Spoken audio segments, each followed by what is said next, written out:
pamilya ko si Diwata. Wala na po kinalaman. Yun lang. Kasi instead na kinakat ko sila dahil gusto ko. Dahil ang ganda ng paliwanag nila, na-expand yung Diwata Funds, wala naman akong nagawin, pangalan ko lang. Ito yung fund ko. Party mo, participant ko, tatanggap ka ng halimbawa sa isang plus 300,000 plus royalty fee. So pumayag ngayon ako sa gusto ko nila makaawa sa kahirapan.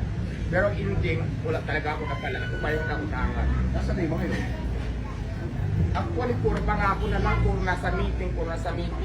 Dahil pag-comply naman ako, ultimo yung mga ibang gamit ko lang sa kanila pa.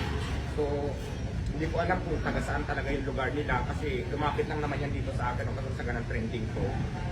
So, all in all, hindi ko talaga kilala kung saan sila na-uwi. So, yun lang. Awareness lang po sa lahat. Dahil, ako ang kubayan, di ba? Hindi ko naman talaga pinakinabangan. So, ako pa yung, imbes na kumita ako pa po yung parang nagrabyado sa bandang huli. So, yun lang.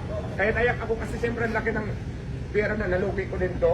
Pwede mo yung 300,000 na mabayaran ko pa yung plus yung hinarampa nila. Tapos ibang gamit ko pa. So, pinag-ipunan ko lahat yun. Tapos ibang gamit ko pa. So, pinag-ipunan ko lahat yun. Yun lang. Diwata, oh. Nakita natin dito. Ayun,